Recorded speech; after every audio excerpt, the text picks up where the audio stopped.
very exciting what's happening because people are connecting all over the planet. Yeah. And we're all a part of that. And who knows where it's going to all lead? You know, eventually. People are waking up by the thousands. Just last night I was talking to a gentleman, Vietnam veteran, who had served during the same time that my dad and Dave Corso had served. That's a long story. I don't know if I told you that my dad and Dave served with each other. Yeah, I know. And there's like so many synchronicities. Yeah. That is so, I mean, that's completely bizarre. Not only are you connected to Corso and Duncan, but your father is connected to Corso at least. And I mean, that in and of itself is just, like, where does this come from? This is so bizarre. Well, as far as my family, it's absolute bloodline. I mean, I just recently got some information that I have not yet confirmed, but I did get some fairly good information that my grandfather, who died under mysterious causes, no autopsy, no funeral, was a high military or government member in some aspect of Operation Paperclip, who was one of the officials that was assigned in relocating the German Nazi scientists. No, I'm not. Well, that actually points to why you may have ended up where you did. And my father and my sister. Right, yeah, your sister. But I have no knowledge of if my older brother was at all. I don't think he was, but I do fear that he may be drawn in because of his direct connections with NASA, and he's climbed up the ranks in the scientific field. You know, he was diagnosed with autism as a kid, but his IQ is off the charts, and you know, he is 32 now, and he's got his like PhD in astronomical physics, nanotechnology. He works at Lamar University. He's the youngest novice curator of the Houston Astronomical Society. He also runs 5 different observatories and rubs elbow with top NASA individuals. Okay, but I have to say that indicates that he is part of the whole scene. Yes, I do agree. He may not know but he may not know it. You know, maybe there aren't, you know, maybe he hasn't been manipulated in terms of some of the ways that you have buried memories, etc. But what you're telling me about his background is just unequivocal. He, you know, especially, actually, believe it or not, with autism. Yes. Because autism is sort of a marker that they use. Project 13. Yeah, we were talking about that. And let's talk about that, because Sure. that'll be really fascinating. And I think I don't know if I mentioned you that I have absolute confirmation that my sister has 3 children. The oldest one, Baden, is a contactee. Absolute. Yeah. But I can tell you what my sister actually witnessed and saw him do. We can talk about that another time, but it is absolutely amazing. I did let Miriam Delicato know, and I told her what my sister had said. And Miriam, of course, said, you know, this child needs to be protected, be careful who, and then I explained, you know, to my sister what Miriam had said. So, Well, things are... That's actually a good thing. Yeah. You know, I'm actually going to be getting my sister in contact with Miriam. cool. Very good. Like, I wasn't actually sure how to categorize you. Like, you know, I mean, not specifically a super soldier that I know of, but maybe, and you know what I'm saying? I wanted you to categorize yourself. And Sure. So why don't you just go ahead, introduce yourself, and basically explain not only who you are, what we're going to briefly, like your credentials, whatever you want to call Absolutely. that, but then also say why you're coming forward at this time. Okay. Well, my name is Aaron Egan McCollum. I was born September 6, 1978. And I was in the military. I served in the United States Coast Guard for just roughly 10 years, right at the 10-year mark. And I was involved in many different black op projects all over the world, and even many stateside.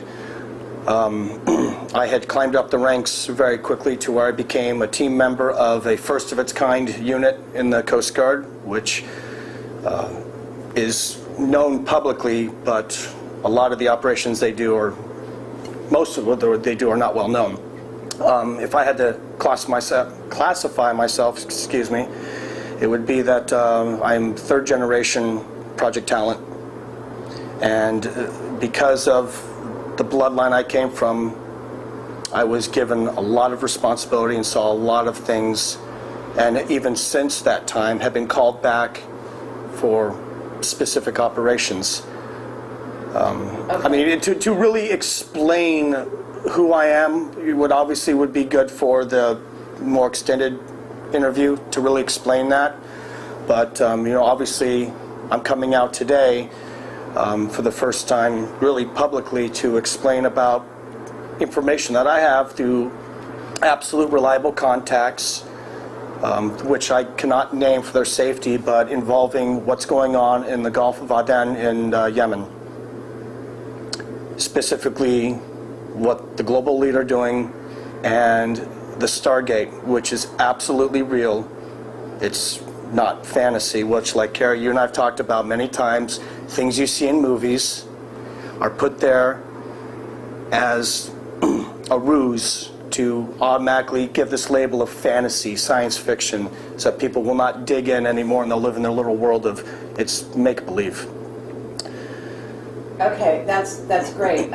So you were a member of the Coast Guard, but you also ended up not only working in these sort of teams of special ops units, for lack of a better title, but you were the leader. Isn't that true? Yes, and Project Talent has really two sides. They have the people that never were in the military, civilians, but worked directly in the military, even sometimes wear military uniforms, but never went to boot camp. They have their own side of that.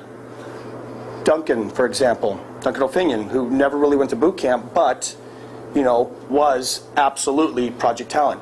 Then there are people like me. This is where it gets a little complicated. I did not choose the branch of service. When I was 16, certain individuals, agents, came to me and told me which branch of the military I was going in and when it would happen. So I already knew 2 years before joining.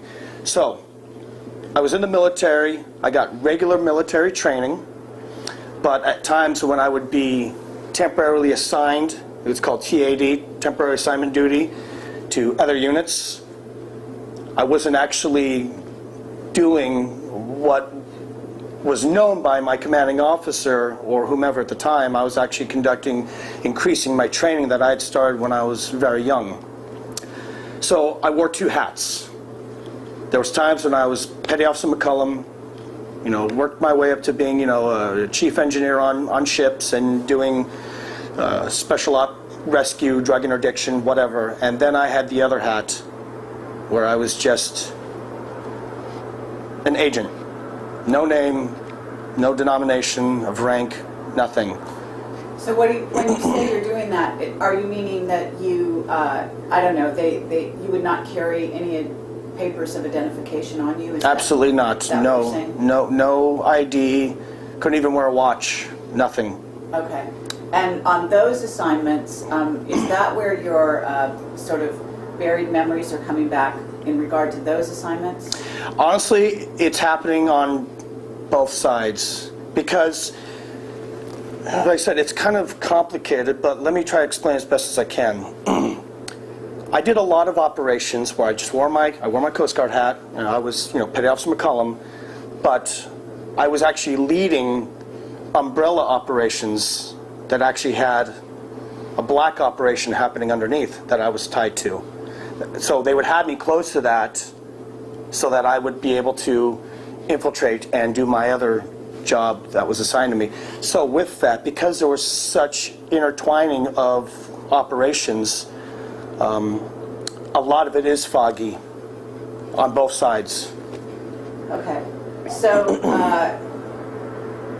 let's see, because it's really easy for me to go down this rabbit hole with you and start following, out your personal remembrances. But I think that today's interview, at least for the first part, and let's do this first. Let's talk about the Gulf of Aden and why you're specifically coming forward now before we do a more formal interview that has been planned actually for several weeks. And so let's talk about the most crucial stuff that you want to get out there right away, and then we can digress from there, and then we can later decide what to cut in and what to cut out. Okay. Let me just make this statement. I want to make this perfectly clear.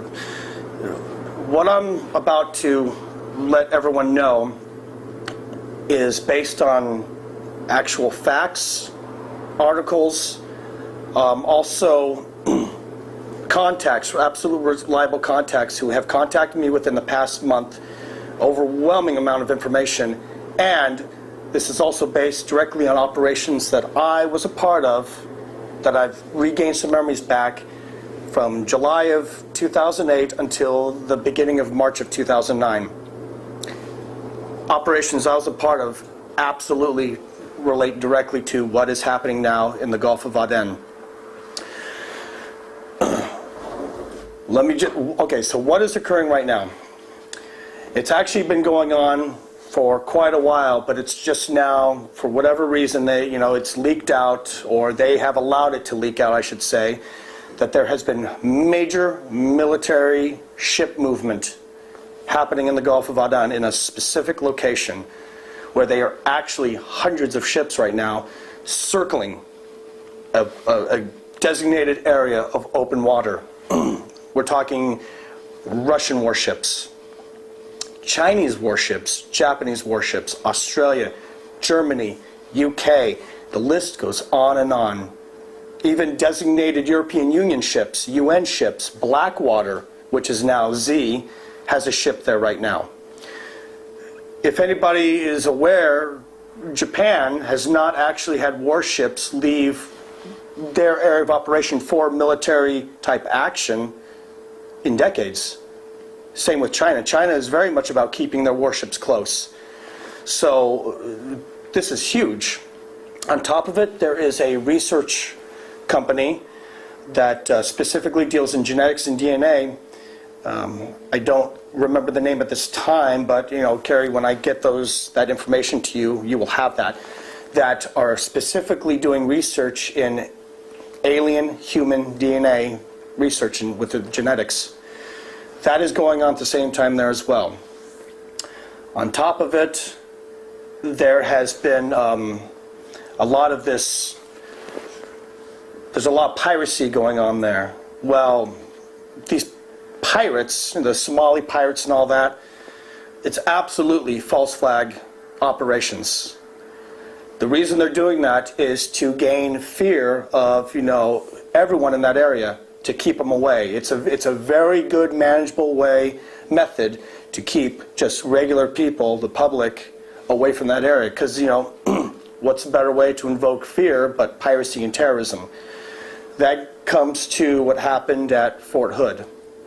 Okay, before we go there, just to clarify, because you, as a member of the Coast Guard, anything that happens on water is obviously something that you're quite well versed in. Absolutely. And so we want to talk about the source of your information, and because of that, we also want to talk about some of your sort of skills and augmented skills. Sure. Okay, because this is going to factor in, I assume. Absolutely. And the other thing is that you're saying that there is genetic engineering going on. What are you talking about? Are you talking about on a ship in the middle of the water, or where the Stargate is located? Because I understand the Stargate is over the body of water. It is, and there's witness testimony, and there are images of. They're calling it an anomaly and a huge magnetic field that is occurring right there at that location. They're calling it an anomaly, they're giving it labels, where the water is actually in a swirling motion. It's actually causing a huge whirlpool effect. Incredible. Okay, and very cool. There has been actual sightings, and you can find this online, of where they have seen a part of it actually come up. But that's gone away now as far as the sightings, because they have, the area of security zone around it is miles and miles and miles. Okay, but who's in charge of that area? Well, I'm not quite sure, to be honest, of who exactly is in charge, but I can tell you who I would be not surprised if it's in charge is obviously members of the global elite, the power to be. What I think is who was in charge now, I think is going to change or may have already changed, but I have not yet been able to get confirmation on it. When something like this occurs, is this Stargate something that had not been discovered? Had it been put to rest and there was no interest in it? These are possibilities, but when something like this comes up, certain projects that are still very much happening under the name of MKUltra come in and assume command as per direction of certain members of the global elite. Okay, and when you say MKUltra, you're actually saying MKUltra, but it's a different designation? I don't understand. Well, MK is actually used for designation of projects, things. That's just me in my military talk. When you're in the military, it's actually referred to as MKUltra. Like you have certain flares that you use, like the Mark 134, but you look at it and it says MK 134. I see. So that's just me being military. But I'll try to say MKUltra for, I tend to start talking using military lingo because I did it for so long. I understand. Okay, and actually, let's talk about how old you are and how long you spent in the military. I am 31. And I, by the books, spent just under 10 years in the military. But my involvement has gone on much longer prior and after. Okay, right. And then, again, to get back to the genetic engineering, you said this is going on in the area, but is it, again, going on, are you saying under the water? Yes. In a base? Yes. Okay, so it is. There is an underwater base there. I have received confirmation on that. Okay. You're saying that there is an underground base, an underwater base in the Gulf of Aden? Yes. Okay. And that's where you think the genetic engineering is going on? Absolutely. Okay, and... It's the same, they're doing similar things that they've been doing for decades at underground bases all over the place. Specifically, they've been doing specific types of DNA research and engineering in a lot of the underwater bases, like, for example, the one that's in the Caribbean, the one that I was at. Oh, right, the one that you're having recovered memories about. Yes. Okay, very, very fascinating. And you've shown me some drawings which are really very, very interesting. What is the source of your intel? Is it individual? Is it psychic? Is it on the internet? Is it, I don't know. It's a little bit of everything. And okay. I'll tell you how this all began. I had received an email from one of my sources, who I cannot disclose this person's name at this time for their safety, and there was a link on it to an article talking about this Seagate that was being expected, that there were some strange anomalies happening and there was a lot of warship movement. And so the investigative side of me decided to look into this. So I have literally in the past month spent 12 to 18 hours a day, not just with my other research, but with checking this out, making phone calls through some reliable contacts of mine. I started gathering more and more information from separate sources.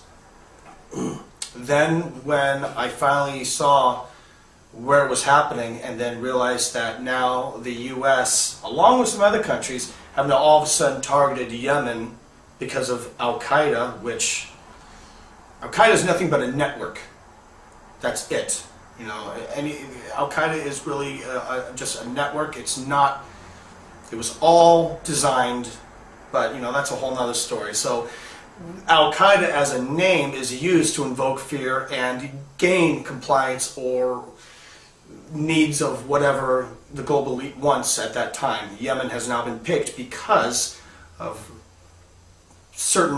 what's happening now at the Stargate, which actually was officially is being said the Stargate opened on January 5th of this year. the other information, so I started making phone calls. Then I started getting more emails. Well, wait a minute. You're saying the Stargate over Gulf of Aden opened on January 5th of 2010 or 2009? What I know for a fact is that it opened up on January 5th of this year, of 2010. Okay. Now, because I've heard more information about this, there is information out there saying that the Stargate was identified prior to that. Absolutely, yes. Okay. Yes, it's been going on. Things started really getting on the internet and the news. Really started a couple months ago. Okay. In December, it's now all over. I have a whole file that I tried to get, which I will get to, of tons of information, even stuff on YouTube. And believe it, the stuff on YouTube, there's a lot of garbage on YouTube, but there's certain videos on YouTube. If you YouTube Stargate Gulf of Aden, you will see things are absolute facts. Okay. Based on other people that have gathered information. However, it's been known, this Stargate in the Gulf of Aden has been known for quite a while, and a lot of certain countries want to have their hand in the cookie jar. And one country wants to have more of a hand in the cookie jar than the other country. This is why, in 2008, I was approached by a captain that worked for the United States Marine Corps Intelligence, and had, out of the blue come up to me and said, we are wanting to recruit you for needs of service again. Now at this time, I was a mess. I was having a lot going on. I still at that point thought I was really just crazy. And I wasn't working. I was, living month to month. And that's exactly how they want you. And so I volunteered to go back. Yet after I volunteered to go back, there are parts that are foggy, but I had met at Camp Pendleton with this captain, several other gentlemen who I am not quite sure who they worked for, but obviously high up the food chain in the government hierarchy, and then two generals. One general now is actually working as on the Joint Chiefs of Staff in charge of all special operations for the United States military. Are you able to name this person? Do you want to name this person or not? I should probably wait to mention that. Okay. It's not that I'm afraid of mentioning it, but when we do my more extensive interview, I have already decided to release certain names. Okay. But I want to just really focus on the Gulf of Aden and what's going on there. But I will say, I will be mentioning his name. Okay. Just not yet. Okay. But this is the same general that I've given you copies of the emails. Yes. So that's who I'm talking about. Uh-huh. And he told me that in North Africa, and it's still happening, but even back in 2008, there was a massive military movement, U.S. military movement in North Africa. They were gearing up for something. That was one of the assignments that I was going to be going to look over some operations there. There was also a big movement happening in the area of the Suez Canal, which is right in that location of the Gulf of Aden. I then started meeting top Black Op military personnel from all over the world, a lot specifically from Australia, Australian SAS. Several of these gentlemen were definitely Australian, but were of Middle Eastern descent, who were being trained to conduct false flag operations in the Middle East. Shortly after this happened, there were some false flag events that occurred. The big one in Mumbai, which was absolutely orchestrated through our country and the UK. That I was actually told first-hand information by this general and some other people on his staff. We started developing a new team that I was placed in charge of. We started out by doing a lot of stateside training operations with local police force. Specifically, we started, the groundbreaking one was with Twin Palms out in Twin Palms by, which 29 Palms Marine Base is close by, where the U.S. Marine Corps was doing, this is where they started doing the security checkpoints, which they now do a lot all up and down California, a lot, in Southern California, even south of where we're at right now. Why am I explaining this? Here's why. The movements that are happening right now for military, there are actually a few secret military bases in North Africa right now and in Yemen and other areas where there are actually more U.S. military personnel than locals in the towns and villages in that area. Why are all these false flag operations happening? Okay, I'm getting to the very important point. The very important point is these small false flag operations that have been happening, the operations that I dealt with actually conducting false flag operations, even having movement of UN vehicles here in California, which I witnessed. I saw caravans, I talked to people, even to the point where I was with a team walking around downtown Pasadena just before New Year's Eve, because we had received intel, which I later found out was false, but they told regular military personnel and local police that a munitions train that was coming from Barstow to Camp Pendleton, after a check in Barstow, they realized that 5,000 pounds of C4 explosive was missing off the train. Immediately, high alert was put in, security checkpoints were placed all over the place. I found out that this was not true. I started doing some of my own digging into finding out why this was all going on. Shortly after that, I was dropped from the project. And I had to move out of my apartment. My computer was yet again shut down, my cell phone fried.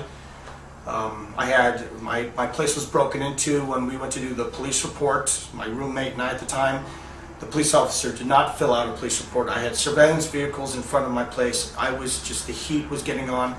I actually had to put my stuff in storage and stay on the couch with a friend of mine. This was a year ago, is that right? This occurred all in March of last year, yes. Okay. Now, what does this all gear up to? This all gears up to, based on my experience, and yes, I guess you could say based on some certain psychic ability that I have that I wasn't necessarily born with, but with things that I will get into in the interview, it was brought out in me through techniques that the Project Talent has learned to really perfect. There's going to be a major false flag operation happening this year. I don't exactly know when, but I know it's going to happen. And there are going to be, people are going to see a lot more military personnel from other countries, the American police force. There's going to be a lot more roadblocks, road checks. So you're saying a false flag operation here in America, or are you saying in the Gulf of Aden? Because somehow both. There's a link up. Okay. And here's why. It's not just going to be the U.S. This is going to be happening in certain countries where it needs to happen. It's going to invoke a new war. They've been talking, even Obama has spoken about this new war on Al-Qaeda in Yemen. Why did they do this? The same ways that they did in Afghanistan. Afghanistan was not a war against terrorism. It was a war to gain more control in Afghanistan, because Afghanistan does have certain entrances to deep underground facilities. Really? That's why Russia was after them for 10 years. Okay, so you're saying that it's not the opium trade that has people in Afghanistan, which is what I think most people think. Absolutely not. No, it's not the opium. However, what a lot of people don't know is the CIA still, since Vietnam, probably even before that, have always had black operations of trafficking drugs, which was what Air America was in Vietnam when they were running operations in Cambodia and Laos. Right. So yes, I mean, they got to make a profit. War is not just intent; war is profit. That's why we have the bankers that are part of the Bilderberg Group and the Bohemian Grove and other societies, Club of Rome and whatnot. This false flag operation is going to evoke a new war on terrorism in Yemen. It's going to happen. We're on the brink. There's major military movement. There are military training camps being set up in Yemen right now by our government that are training the Yemen military to go after the terrorist movement there. It's even been said on the news, and you can find this online, that they're making claims that Al-Qaeda has now built a larger base in Yemen that exists in Afghanistan or Pakistan. Absolute garbage. Okay. So as far as Yemen and the Gulf of Aden, how do these work together? In other words, what is the countries bordering the Gulf of Aden? Yes. So is that why it's being targeted specifically because the Stargate is in the over the water? Oh yes, absolutely. Yemen is ground zero. Okay. And let's talk about, if you know this or you have a theory on what's going on with that Stargate. Do you have any idea?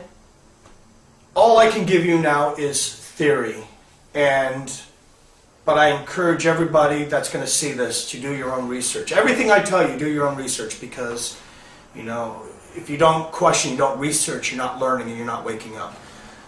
Based on my experience with a project that I was a part of, that again we will discuss in my full interview, I have two theories. Okay, one theory is that there are extraterrestrial beings that no doubt are opening, or just now really coming about doing something with the Stargate for a definite purpose.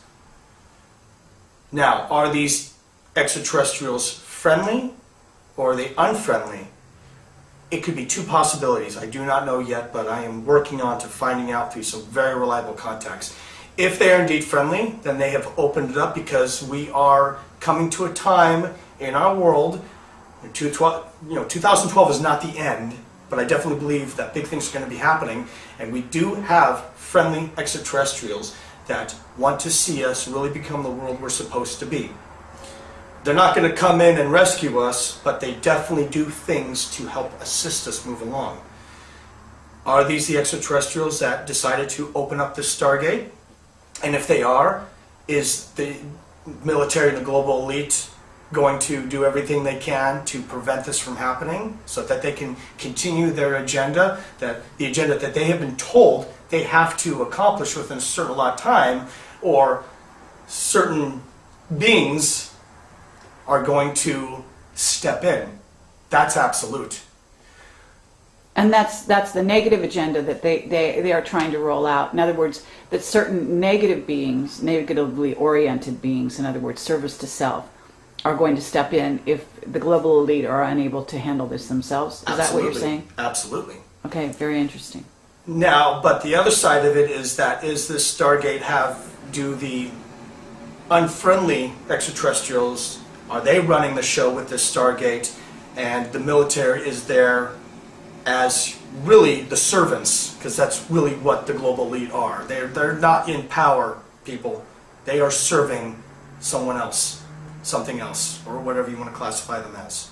Okay, and what you're saying in terms of the Gulf of Aden, are you saying that Stargate could be letting in, perhaps? In other words, it could be incoming, could be outgoing, could be going both ways. Both. Okay, but what the build-up militarily there will be not only to have control over the Stargate on the one hand, but on the other hand, to make sure, like if it was a negative purpose, there could be negative ETs coming through. Absolutely. Okay. But you know, with underwater bases, every single underwater base, there is at least some presence of extraterrestrials there. But I will tell you, none of them are friendly. Yeah, None right. of them are. If they're working with the military, I think it's a sort of a no-brainer. And they're really running the show. But see, they're clever. They're able to calculate and do things in such a way to where the powers that be think that they're, have control, but they don't. With this specific underwater base off the coast in the Gulf of Aden, I cannot say for a fact who is absolutely running the show. All I can do is give my theory based on my absolute direct experience with bases, with being in very high up in black projects of project talent, knowing of and actually assisting in some projects with Project Stargate and another project which I will be talking about. And I'll just go ahead and say it now, Project Seagate. Okay. Do you feel that what's going on in the Gulf of Aden, are you saying it's Aden? Do you know how to pronounce it actually? I believe it's Aden, okay. But I could be saying it wrong. If I am, please excuse me. Yeah, absolutely. But are you saying what's going on there may be part of an operation which you know of as Project Seagate? No, I believe, well, I don't want to speculate because I don't like doing that. It's possible, but every information that's been given to me is labeled it as a Stargate. However, people have to be very careful because from my knowledge and from things that I am starting to remember, as far as I know, there is only one location for Project Seagate in the entire world. Could I be wrong? Was there information that even I wasn't privy to? It's possible, but I doubt it. And that's about an underwater base that's located in Puerto Rico area? Yes, it's in the area of Puerto Rico. Okay. And that's the one you have recovered memories about? Yes. Okay. Have you ever been to the Gulf of Aden? Not that I recall. Okay. If I have, I don't remember, but with all the information, everything that I've shared with you on the many times that we've talked and gotten together, I probably have maybe, if I really sat down and think, I probably have regained maybe 40% of my memories. Why this is happening with me at such a young age, I don't know. Because as you know from your experience with others, usually people are much older. But through some other contexts, I have been told, it's a little hard for me to swallow, but I've been told that there is a very specific reason why I specifically have been regaining these memories. And it's not for a bad purpose, it's for a good purpose. Unfortunately, there are times when I'm still triggered and am taken elsewhere to do things, as recently as just a couple months ago, where I have 2 days I cannot account for. Okay, so we've got a Stargate in Gulf of Aden. We've got false flag operations. We just had one in which, whatever they call the underwear bomber or whatever, in which he was basically let on a plane without a passport. Now, is this part of that operation, because it seems like it's like the opening act in a certain sense? It is, because there has been recent information saying that not only him, but the shooter in Fort Hood, now all of a sudden this information is coming out that they both had connections with terrorists, with Al-Qaeda in Yemen. Okay. And it's just popped up within the past week, if I remember right. How convenient. Okay, so we have a major operation happening in Yemen right now. What about, are you, like, is there any other extenuating circumstance or any involvement? Because you said there's a lot of ships in that area. We've got the water sort of churning under some electromagnetic anomaly going on. Yes. What's going on between the powers that be that you know of in terms of the ships? Are you in touch with, for example, any, I don't know, crew or military personnel in regard to any of that? Yes, I am. Okay. Do you want to talk about? They, even the Coast Guard, it's not just U.S. Navy, there are U.S. Coast Guard ships, cutters as they're called in the Coast Guard, that are there. The people that I'm talking to, that I worked with on the side of just being regular petty officer Mccollum in the Coast Guard. So They are not fully aware, but they have contacted me and said, you know, Aaron, something weird is going on, and I can't quite place it, and they've never seen anything like it.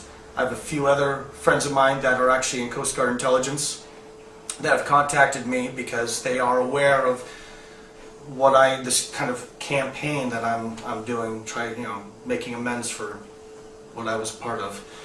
So there is big movement there, absolute. The contacts that I've spoken to said that even they, when questioned about it, they're told that it is strictly for enforcing to the anti-piracy and to help with escorting movements through the Suez Canal. Because apparently the Suez Canal is so backed up with ship transports.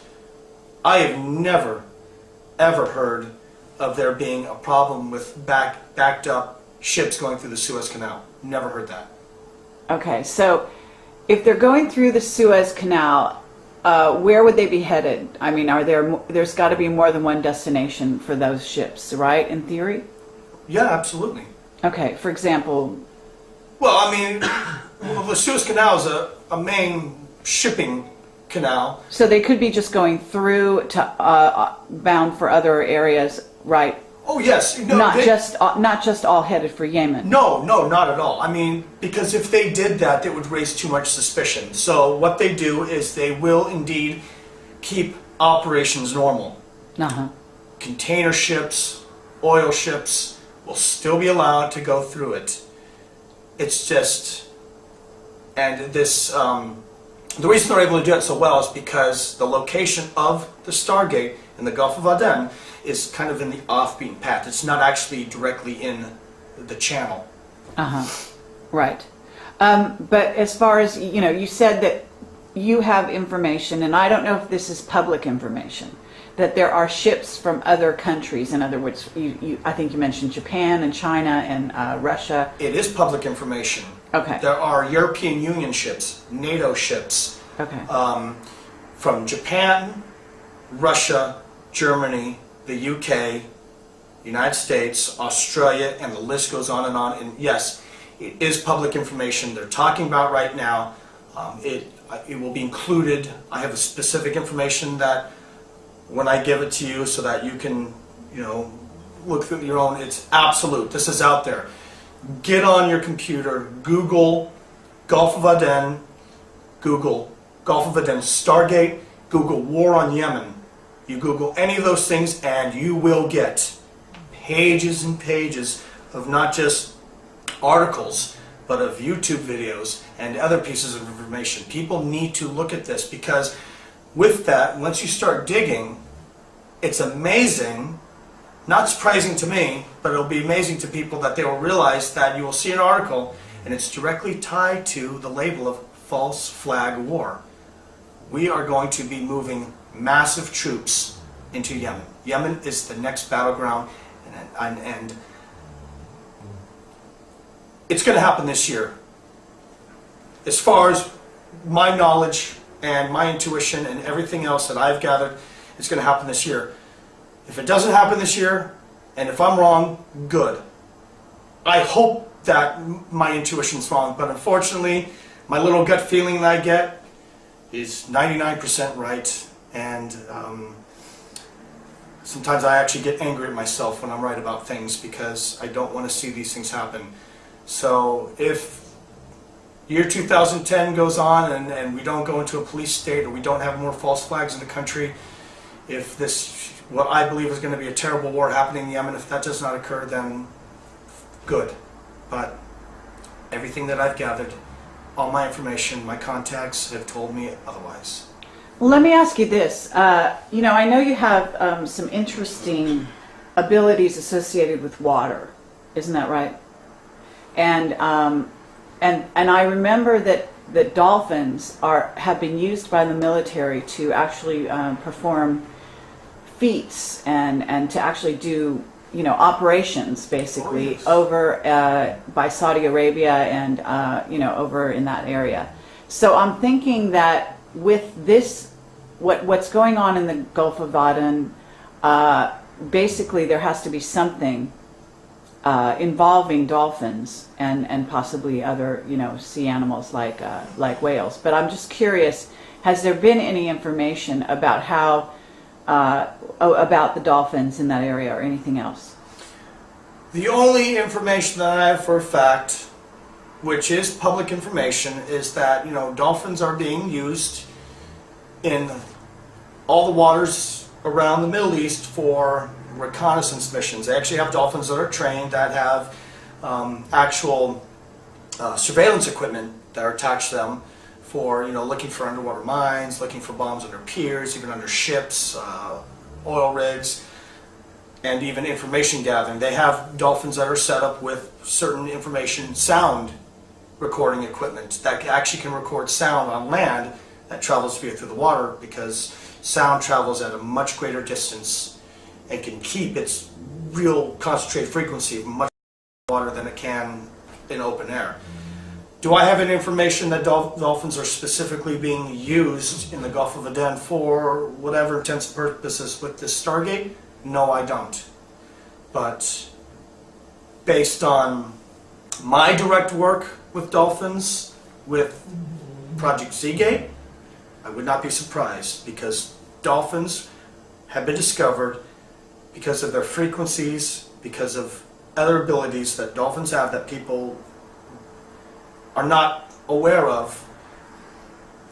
They discovered a while ago, you know, however long, at least I know for at least 20 or maybe even 30 years, that dolphins directly have, because of their frequency, because of what they can do, are almost used as a medium for travel via the Seagate. What do you mean by that? Travel? Are you talking about time travel? I'm talking about not just time travel, I'm talking about traveling to other locations in the universe. Okay, and how are dolphins used in that regard? It was found that, well, with the Seagate,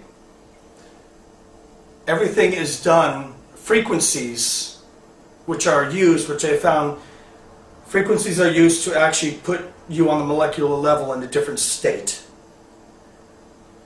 This way your body can actually handle traveling great distances. Okay, I know what you mean. You mean, in other words, if humans are put in, categorize yourself. And Sure. So why don't you just go ahead, introduce yourself, and basically explain not only who you are, what we're going to briefly, like your credentials, whatever you Absolutely. call that, but then also say why you're coming forward at this time. Okay. Well, my name is Aaron Egan Mccollum. I was born September 6, 1978, and I was in the military. I served in the United States Coast Guard for just roughly 10 years, right at the 10-year mark, and I was involved in many different black op projects all over the world, and even many stateside. I had climbed up the ranks very quickly to where I became a team member of a first-of-its-kind unit in the Coast Guard, which is known publicly, but a lot of the operations they do, or most of what they do, are not well known. If I had to classify myself, excuse me, it would be that I'm third-generation project talent, and because of the bloodline I came from, I was given a lot of responsibility and saw a lot of things, and even since that time have been called back.